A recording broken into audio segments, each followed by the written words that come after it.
Be prepared right from the start and throughout for scenes of actual drug usage and highly offensive language and behaviour. Great Britain is in the grip of an epidemic.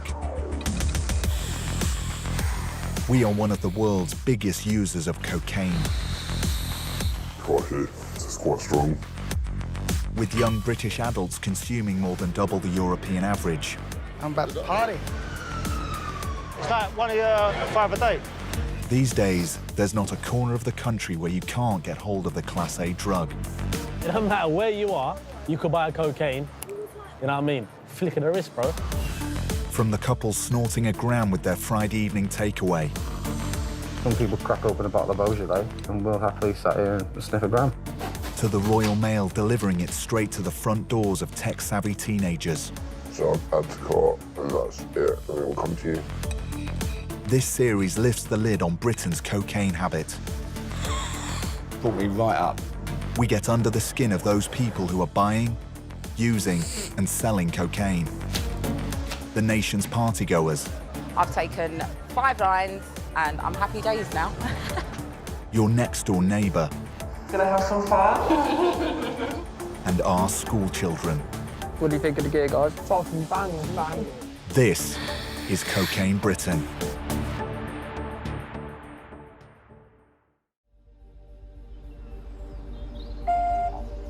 I started dealing cocaine, and honestly, it's actually the easiest thing to do because it's just money. Like, personally, I buy 10 grams of pure cocaine for about £500, and then, yeah, I could make about £300 profit. I'm 28 years of age and I've been involved in selling cocaine since I was 15 years of age. I can't say no to the sort of money that cocaine brings into my life, basically. I can go out and make more than what probably a doctor or a pilot makes in a couple of months, probably. Well, everyone's going out Saturday clubbing. A couple big 18s coming up. Obviously, man will try to get on it. A few paintings about. Trust me. But I think more people are getting on it now as well. You reckon? Because they're like, oh no, I've got exams, I need to stay off for revision. No, because the mocks are done now, so everyone's getting on it. Oh, yeah. Sixth form school dealers Dan and Sam know how easy it is to make a quick bit of cash from cocaine sales amongst their peer group. Cocaine dealing for them is an alternative to a Saturday job. We got mates at our school. I've got mates at a couple of other schools which I sell a lot to. Private school boys love it. They gobble it up. I think kids from private schools, they're trying to prove something. Yeah, so they're more likely to do it and try it. It's like a status symbol for them. Like, definitely. So many of them try to be like roadmen, like trying to act like gangsters, listen to drill when they live in like a 12-bedroom house and drive fucking Mercedeses. We can easily clear 200 in a night. Like if it's a big party, people might want more. Yeah, it depends what girls are going as well. If like some of them be like, oh, if a few pen girls are going, they'll be like, oh, I want to pull some skirt, make sure I have some coke, yes. They feel like James Bond, yeah. I'm not looking to show off till I leave school, next few months, and that's it, really. Well, for us next year going to university, I don't know, but I imagine there would be established dealers in those environments. Yeah, drug dealing definitely is in our future. It's like a hobby, if anything. Yeah, and the fact that it makes a little bit of money, like, that's an extra. It's something to do, it's something that happens when we're out. I don't think we would even define ourselves as drug dealers. Like, we've got staff and that's it, yeah.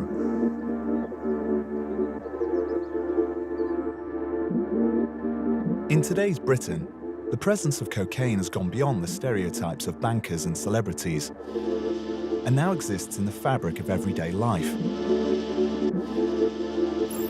In Lancashire, 200 miles north of sixth form dealers Dan and Sam, a couple are settling down to a film. Should I look for a movie to put on? Yeah. What do you fancy? Something like comedy or something? No, so it's scary. Scary? Yeah. With a film lined up, Alex goes to collect their weekend's cocaine supply. I've aligned myself with a dealer that's happy to just deliver it to my door, put it into my letterbox, and then at the end of the month I tally up with him, just like paying my rent or my gas bill. Some people come home from work and crack open a bottle of Beaujolais and we'll happily sat here and, you know, just sniff a gram and watch a bit of telly. It didn't always start off that way, you know. We were dancing around in the kitchen naked when we first met, but no, obviously, you know, this is what we do. Game of Countdown and watch a bit of TV and just chill out. Best part of the day. We're working class, you know, we're not too comfortable, but we do all right, you know, we don't ask for much, you know, we just go to work, you know, we spend time with each other and with the family and, you know, do all the things that, you know, families do.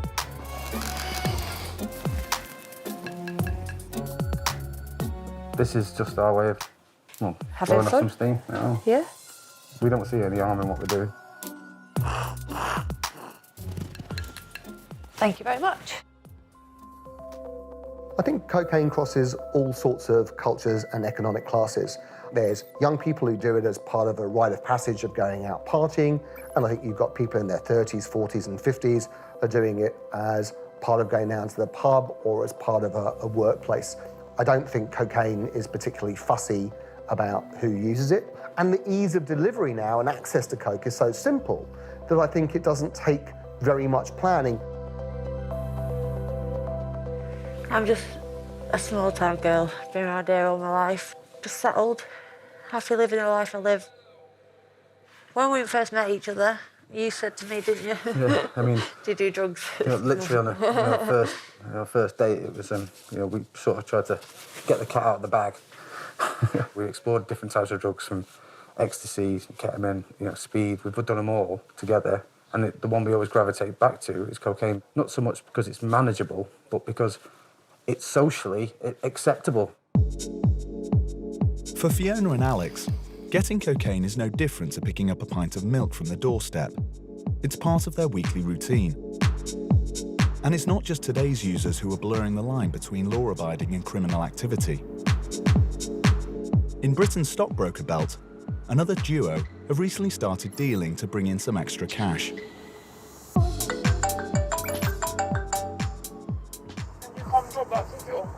Yeah, no, I'm gonna come. No, yes, I will. I'm coming straight to you.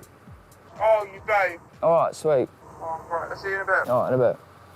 Is she getting impatient? Yeah, bring me. Dealer duo, Alfie and Liam, run their business the old-fashioned way. Phone calls and in-person drop-offs. I'm just weighing up a ticket, 0.5 gram that someone's just phoned me for. So I'm gonna weigh that up now and go and drop that. That's £50. So it's a nice little bit in my pocket. Alfie's cocaine dealing is on the side of a mechanic's apprenticeship, and his customers are his peers, 17-year-olds. What do you think of the gear, guys? Fucking banging. You do some good gear. Yeah. Like, I always assumed coke was for the rich. Like, people that could afford it and could have it. But it's become this, like, everyone can do it. Like, everyone can afford it now. Exactly. Because that's the thing. It will get to a Friday and it will be like, damn, I can pay for this. It's fine. This is why I have to go around collecting money, because so many people, as I said, they get on it. They want more. I have so many people phoning me for cocaine. People that you wouldn't even expect. I've had school teachers ring me. The owner of the cafe phones me for coke. Like, there's a lot of people, day-to-day people that just get on with their jobs that you look at, you wouldn't expect to do it. They're doing it. Everyone's doing it.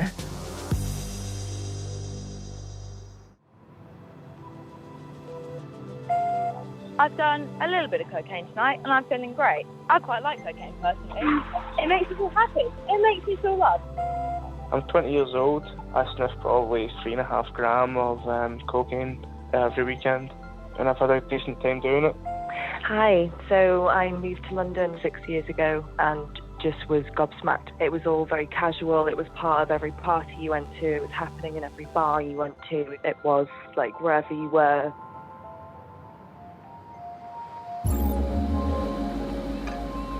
If you really want to know about cocaine use in Britain in 2018, it's not the police or drug dealers you'd go to, and it's not even nightclubs or bars.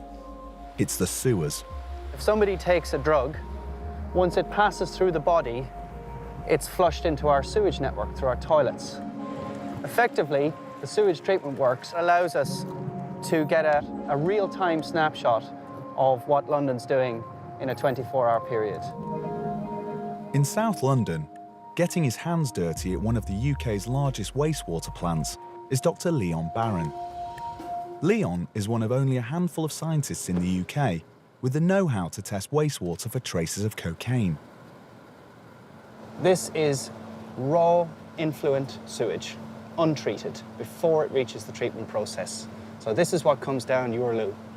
So when we take a drug, let's say it's cocaine in this instance, the residual amounts of cocaine in the body and some of its other metabolites enter the wastewater.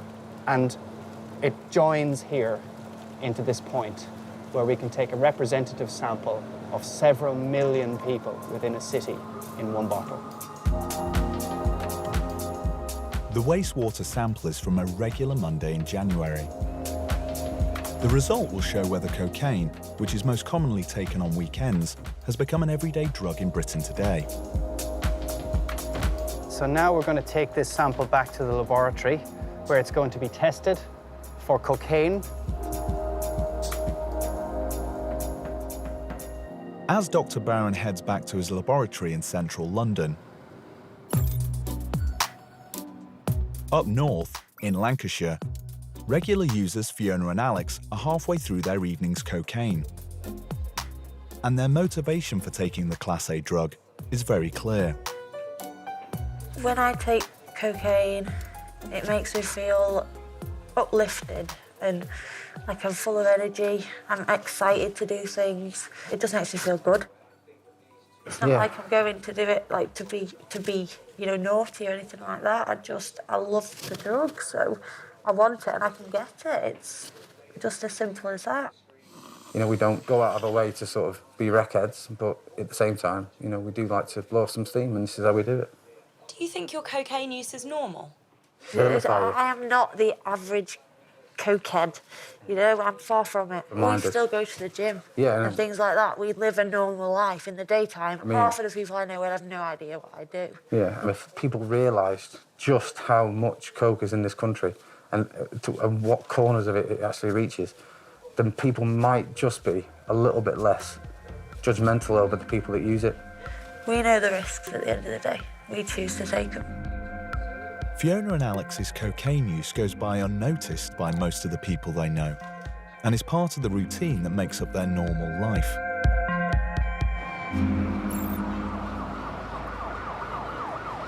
In West London, 24-year-old Natalie approaches her life as a dealer in much the same way. Hidden in plain sight, it is part of her everyday routine. Apart from the people that I sell drugs to, nobody actually knows that I do this. So if they were to sort of look at me and be like, "You're selling drugs?" they'll be very, very, very, very shocked. Because I feel like who I am and sort of my image doesn't correlate with drug dealing. Female drug dealers are not common at all, to be honest with you. I personally know about 2 or 3. There's a lot of females that I've met that are sort of doing it with their husbands or their boyfriends, but I'm not connected to anybody. I'm just doing it for myself. I'm an independent lady. Natalie works alone, a freelance drug dealer picking up some extra work, much like those in the regular gig economy. For her, dealing cocaine is an opportunity to make a bit of extra cash alongside her 9-to-5 desk job. Picked up a queue today. Let me show you. This is around 280. This is not proper cut yet, but when it's cut, it'll be good. Then you bag it up and sell them for about 50 a ticket for half a gram, £100 for the whole thing. And then my profit would be 300 on top of what I paid, which is about 280 for it. By tomorrow evening, it should be gone. For coke, there's a demand, yeah. Natalie never has more cocaine on her than she is likely to sell in one night. Drug dealing for her is fairly low risk. I would normally just bag it up wherever I am. Just do it by eye. It's not difficult to tell what a gram looks like, because I've done it so many times now. It's like if I didn't know, like I shouldn't be doing this. I've been dealing drugs for about 5 years now. I was seeing somebody and they were drug dealing. I sort of just watched and learned. It wasn't hard at all. How are you? I'm good. Sorry I took so long. Oh, thank you. Thank you so much. We live in a gender-biased world. See you soon. People see females very different to males. Bye, babe. I think a woman can do a man's job probably better than a man. Look here. This is all I made. Cool. Under an hour. Yeah. Done. As Natalie's midweek trade shows no sign of slowing down, back in the stockbroker belt, female teen users continue to exchange stories of shared experiences with their dealer Alfie. I am a completely different person on coke. There's a point, right, when you're drunk and when you're a girl, you get taken advantage of. As soon as you do a bit of coke, you know what the fuck's going on. As soon as you do that line, you know what's going on. And as soon as someone touches you, you're like, get the fuck off me. Don't touch me. Like, You're shouting very loud. when I'm on it, I am a different person, but I feel like I'm a nicer person. I'm a more appreciative person. I can speak to a random person and be like, hey, how's it going? That's how we met though, isn't it? That is actually how we met. We met on it. Like, Yeah. And I'm 17. I hope by the time I'm 25 that I finish. I hope it's just a phase. I don't actually want it to be a phase. I want it to be a phase so I can sort my fucking life out. Right, guys, I've got other stuff to go and do. I've got other people to go and see, so I'm gonna have to go.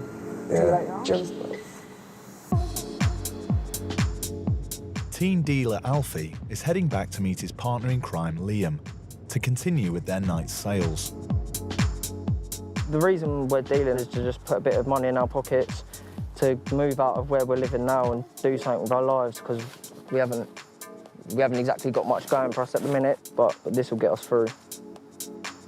I think it's fair to say we both haven't had the best shot, have we? No, we haven't. We've had quite a shit time, to be honest. Alfie met Liam 5 months ago. They both found themselves sharing the same friend's floor space when they became homeless. It's hard for us to make money. I'm living on a sofa, you're living on the floor, and it's not great, but we could save up some money, we can get out of where we're living now and do something with our life, see what the world's got to see. I don't want to be around here no more. No, need a change, need to get out. That's it, I need a new start. Like many young people today, Alfie and Liam buy their cocaine off the dark web, an online marketplace for illegal goods. The dark web has made everything so much easier. You've got a whole selection in front of you, and you take your pick. It's like going to the shop and picking a pair of shoes.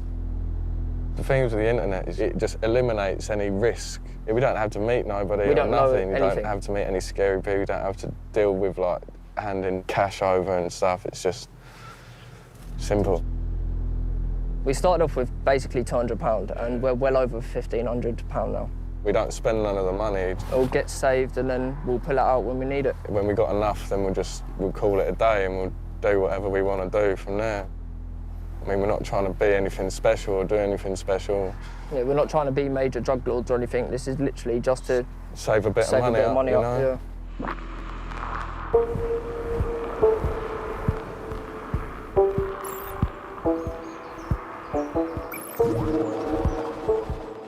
Much higher up the tree than teen dealers Alfie and Liam, and operating out of the comfort of his family home, is worldly wise West Midlands cocaine supplier Grant, who knows this business only too well. A lot of people don't start this game and say, I want to be a drug dealer. They start this game and they say, do you know what, I can see a quick few quid there. That might just get me the van rental company I want, or the little pizza shop on the corner. They tell themselves they're going to use it as a stepping stone. All of a sudden they realise the pizza shop they wanted won't bring them anywhere near as much money as the 2 kilo a week they're selling. When I was a lot younger, I tried the 9 to 5. I worked really hard. You know, I'd done 7 days a week, 12 hours a day. And my workmates knew that I knew certain people, so they'd ask me on a Friday, can you get me a couple of grand? Can you get me an eighth? Can you get me a quarter? I was fastly earning more money on a Friday night after work than I was for working 60 hours a week. What started as a ½ ounce a week quickly became half a kilo. It spiraled out of control. How can we make more money? How can we make more money? For the new generation of part-time dealers, they don't see this as something that defines their future. It's a temporary scheme, and they make sure they're covering their tracks so they can drop it whenever they want. Well, with Snapchat, the messages aren't saved, so the police can't look at it, so we feel more comfortable using it. We can take a picture of what we have, send it. Yeah, and it's not saved, so there's no trace really. Obviously, Snapchat will have some records, but if feds go check your phone, they're not going to find it saved in your history, yeah.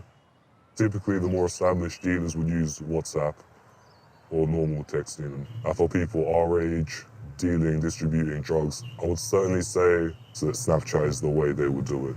It's ideal, really. Anyone looks through your phone, tries looking through your history, it's not there. The profile of cocaine dealers is changing. In the past, cocaine dealers used to be heavy-duty gangsters. Now it could be your next-door neighbour. It could be absolutely anybody that knows about Bitcoin, Tor, encryption.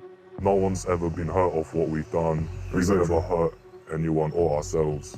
Have you ever broken any other law except the distribution and possession of drugs? Like stolen anything from a shop? Because I haven't. Nah. Maybe parked on the yellow line. I had to do that one time. Oh shit! I did do that.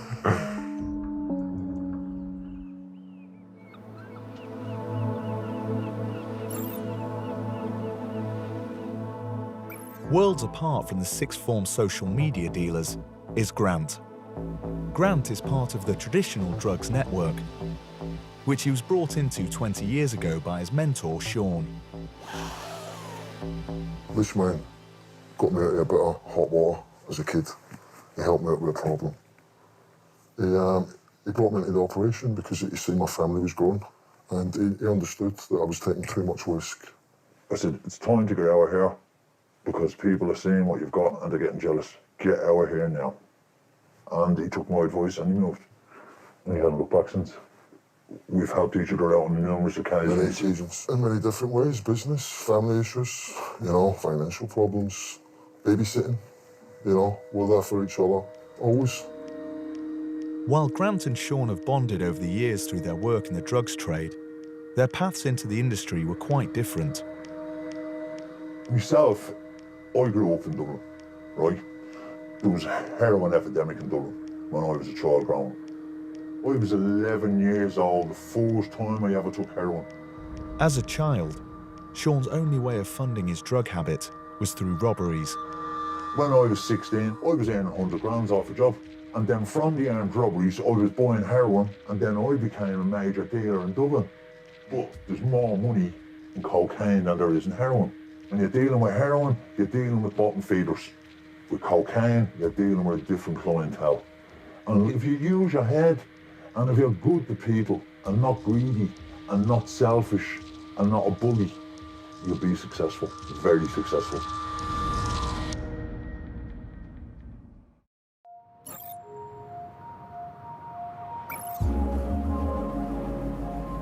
Two weeks ago, at one of the UK's largest wastewater plants, Dr. Leon Barron took a sample of London's sewage water to test for traces of cocaine. Today, he's at his laboratory analysing that sample. So here's my wastewater sample. I'm going to extract out the cocaine using this apparatus here. Dr. Barron is testing the sample with a technique called liquid chromatography mass spectrometry. This is used by forensic scientists all over the world to confirm the presence of many different types of illegal drugs. So here we go, here's our result. Here we can see a peak for cocaine in London's wastewater, even on this Monday in early January 2018. We've got traces of both cocaine and its primary metabolite, benzoylecgonine, which tells me that cocaine has been through a body and has come out the other end. This spike represents the highest possible proof that cocaine is present in our wastewater sample and has been through a human body. Think of it as a drugs test for an entire city. If used on an individual's urine sample, the result would stand up in court as proof of cocaine use.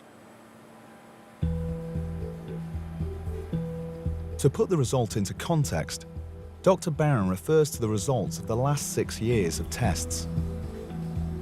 We've done an analysis of wastewater every year since 2011 in conjunction with many other labs across Europe. And in that time, there's been a little over a twofold rise in cocaine use. In 2016, the data was around 900 milligrams of cocaine per 1,000 people per day. Now, if you put that in the context of London, with a population of about 8.6 million people, that corresponds to about a little over 150,000 doses of cocaine per day in London. 150,000 doses of cocaine works out as roughly 7.5 kilos. This equates to a street value of £300,000 being spent each day just in London.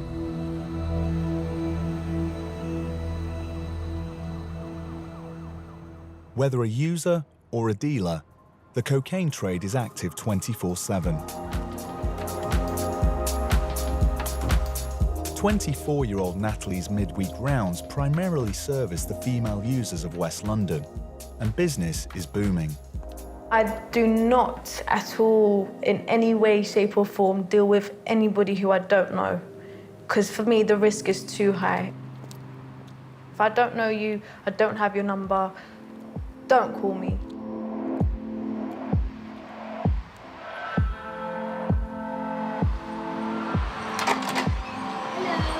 How are you?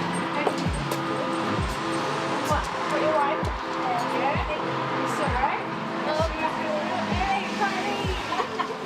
Thank you. Have a good night.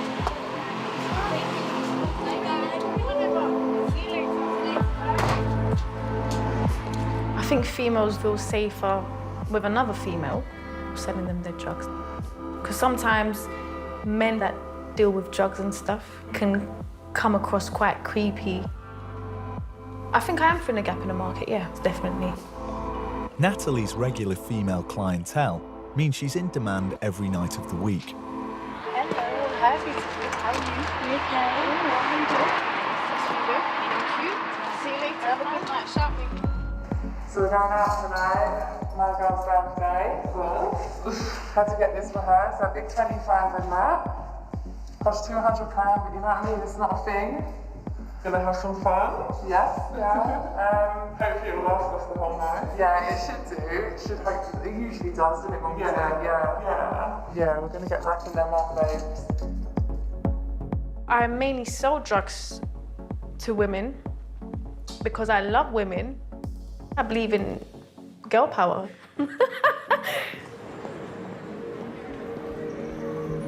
Drug dealing is not the main thing that I do. I've got a desk job. My job does not cover everything I've got to pay for, so I've got to sell drugs on the side to cover for all my expenses, debts, parking tickets, bills, family, you name it. My biggest fear is not police. Fuck the police. If I got caught by the police, I'd flutter my eyelashes and be like, please, this is personal use. This is not what I do. Honestly, officer, I'm telling you. But I'm not planning to get caught. You have to be smart, you have to be on point, you have to know what you're doing, you have to know who you're dealing with, because it's a business, and when people aren't smart, they get caught. So, picked up a queue from last night. So from last night, I've sold about 5 tickets, and today I just hit 2 shots. Made about 20, 40, 60, 80, 140, 150, yeah, it's about 180. And that's from 2 tickets. Obviously, I like my girls, so I gave them, I give them tickets for about £90. Give me another hour and a half or 2, and they'll be gone. I think that's another one as well. Do you know what? I think it's time to go.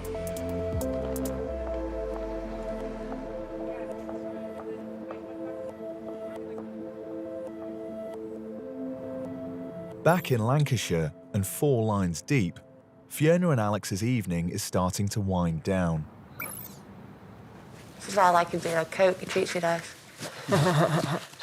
We are a bit more attentive to one another. If you come home from work and you've had a long day. Got a bit more patience for each other, haven't we? Yeah, we find ourselves engrossed. touchy-feely. Coke is part of our sex life. It gets me enjoy it more.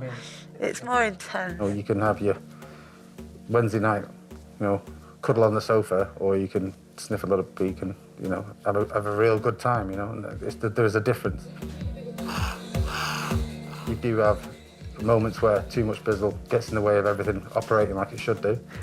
But, if you've got a partner that's attentive and understanding, then they've got the patience to wait for you to come back round again, and there you are.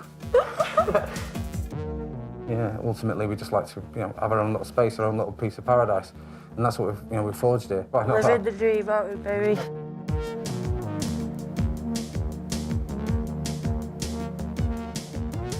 From a living room in Lancashire to a bedroom in North London, the reality of Britain's cocaine habit often takes place in the domestic confines of people's homes. You can buy anything online. Just get sent by the Royal Mail, usually next day delivery. 2 days and it's at home, yeah. Tech whiz Dan passed on to the production team a video of himself buying cocaine on the dark web. Usually I'm just in my room on my PC, just making purchases. Anyone in the house is usually asleep, so they don't come in my room to have a chance of clocking on to what's going. One thing that the dark web has done, it's made it easier for anyone than ever before to become a drug dealer. In the past, if you wanted to be a drug dealer, you needed to know some fairly heavy gangsters. Now, younger people who didn't have access to the higher levels of drug dealing distribution just need a postbox. UK first class, up to car. For someone with the technical ability like A-level IT student Dan, drugs can be bought in a matter of minutes, anonymously and without a trace. All I do is get on my Bitcoin wallet now. Over 20,000 drug deals are made through the dark web in just one single month in the UK. Open. Then I use this PGP encryptor. This allows me to encrypt my address. Put it in here. And simply order. Easy as that. In 48 hours, the cocaine Dan bought on the dark web will begin to permeate through his sixth form college. It will be sold to sixth form students through deals made on social media platforms. I just bought 3.5 grams of cocaine straight off the brick. I spent like £200 on it. That's a pretty good deal for high purity cocaine. The risks are quite low that someone will find out that I'm doing it. You need to be tech savvy, because you need to be able to operate quite a few different things in order to be able to purchase it and not get tracked. This is a very thought-through process. Everything I do is to minimize risks and minimize anything being linked back to me. It's easy for kids like Dan who buy cocaine on the dark web from the comfort of their own homes to forget they are part of a bigger drugs network. And by dealing themselves, they're actually growing the market for the drug.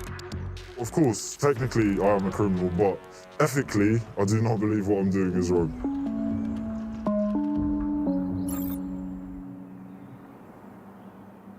People seem to think they're cutting out the middlemen or staying away from the violence by going through the dark web.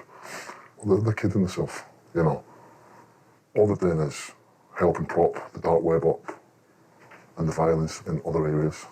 They don't realise the cocaine's still being on the same journey before it gets to the customer that sells it on the dark web. You don't buy it off Pablo in the Colombian jungle. These people still go through the pain and agony they go through to get it to the European shores. And then Mr. Anonymous, Mr. Shitbag, he's the one that puts it across the dark web. He's an online street dealer. Whether it's through the dark web or meeting on a car park, it's still been on the same journey. Terrible things happen for cocaine. Terrible things.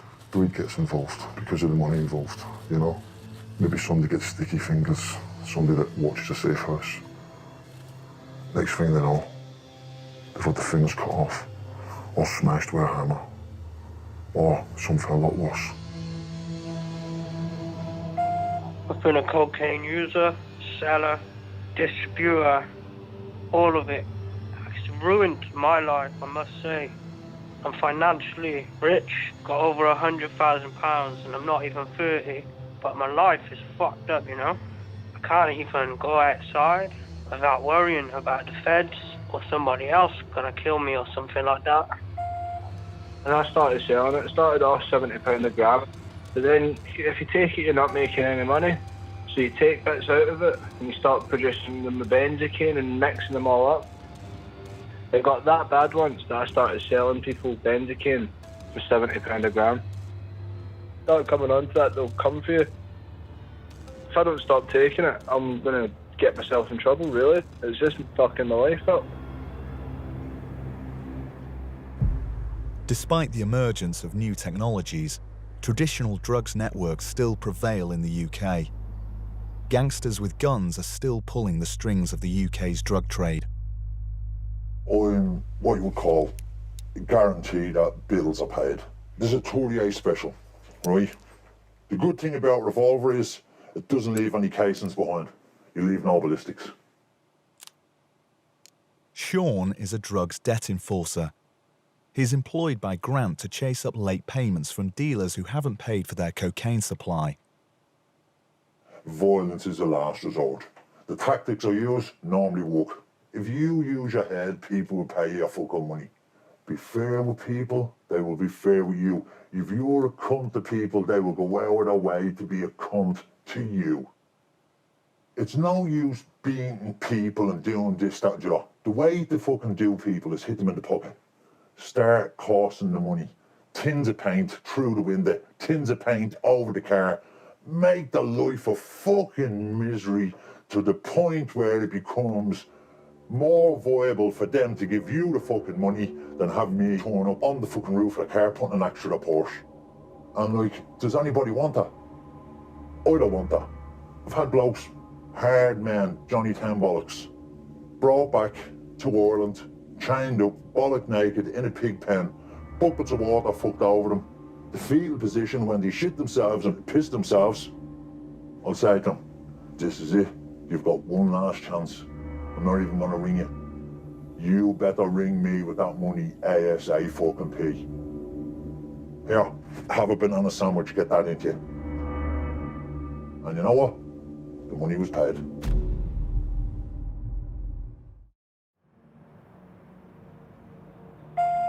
I started off when I was young, you know what I mean? Just a little nipper, about 14 years old. We was just taking little lines, you know what I mean? Just a little bit. I mean, a gram would do about 4 of us, to be honest. And then, now that I'm about 25, 26 now, it's became an everyday thing. Like, all you can really think about is getting on the gear, you know what I mean? It's as simple as that. But you know what comes when you keep buying it? You run out of money because you keep fucking taking it, you know what I mean?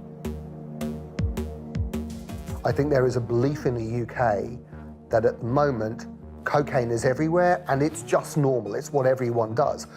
It might appear that it's everywhere because the places you go, it's everywhere. In every pub and every club and every party you go to, there's coke.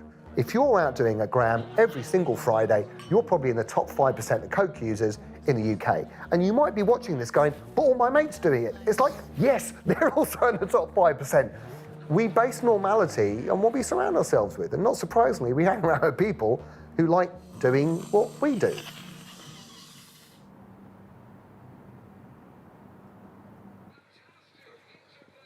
A usual order for us would be a gram.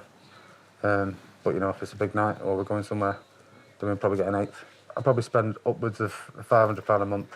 We're happy to waste 70 quid on, you know, a gram one night, but we're not happy to buy a wardrobe. Yeah, buy a wardrobe or that we something. need, You know what I mean? because Something ours is like- collapsing. So And that's the coke for addiction side 70 of quid. things. It's very addictive. Since I've started doing drugs, going out and just drinking doesn't cut it. I can't do it. In order to have a good time, I do need drugs. I don't associate myself with people that don't do drugs, which is, it's actually quite crazy to think about that, but I just don't.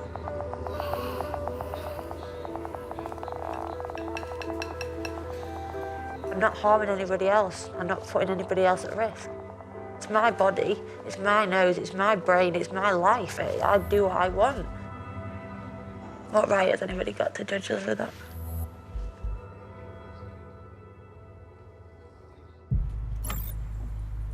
Back in Britain's stockbroker belt, teen dealers Alfie and Liam are halfway through their Thursday evening's dealings. I'll literally be leaving in like 10, 15 minutes. Yeah. All right, sweet.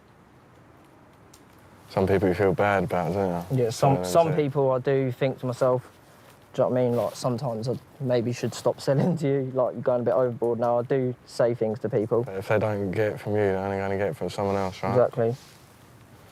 That's it. You make sure you've got the cleanest stuff and people will come back for it, and then you don't have to worry about them.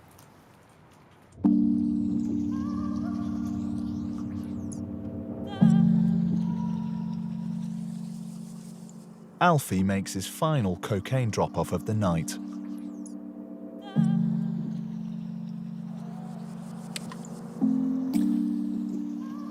Coke has hopefully given me a way to get out of the situation I'm in.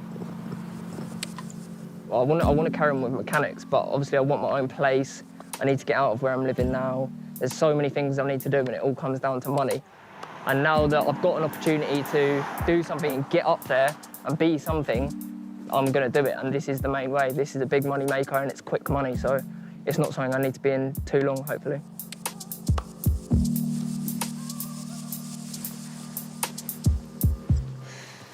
I've dropped 2, so I've made £100 tonight. That's £100 in my pocket, that's good. I know it's not much, but £100 a night still works out very good, even if that is the bare minimum. But yeah, now I'm just going to smoke a joint and chill, relax, go to bed, and do it all again tomorrow.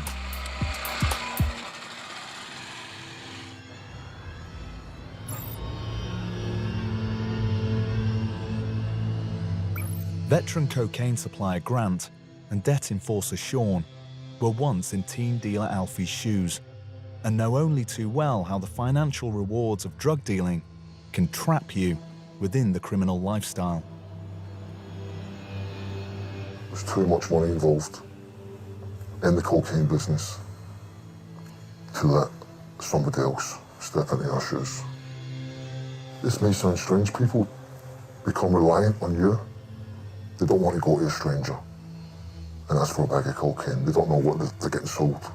You build a relationship up with these people. They become dependent on you. And you feel a need to keep looking after them. If we just decide to walk away from our role, other people are suffering. Then all of a sudden you've got a load of employees that depend on you. And you can't, it's going to be hard to walk away and leave them in the lurch. You've got drivers working for you. You've got safe houses that hold things. You know, there's multiple roles to be played. It's a weekly wage to them. They don't see it as they're doing anything wrong. They just see it as they're at work and they're getting paid.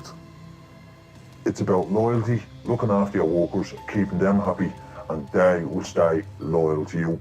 As soon as you betray that loyalty, you won't be long ago before you're in the clink or you're getting robbed. I can assure you that. I've seen that happen a million times. Next time, a police operation to clamp down on the cocaine party trade. Stay where you are, I'll cook you up. It's not only in the films where drug dealers don't seem like they're very nice people. In reality, they aren't very nice people. We meet a man whose discovery of a stash of cocaine ruined his life. I text my girlfriend at the time saying that I'd found Willy Wonka's golden ticket. It was the best and the worst thing that ever happened to me. And one mother's experience as cocaine took over and destroyed her family. So I just went to Adam and I just got hold of his hand like that and I went, please Adam, wake up. Please wake up.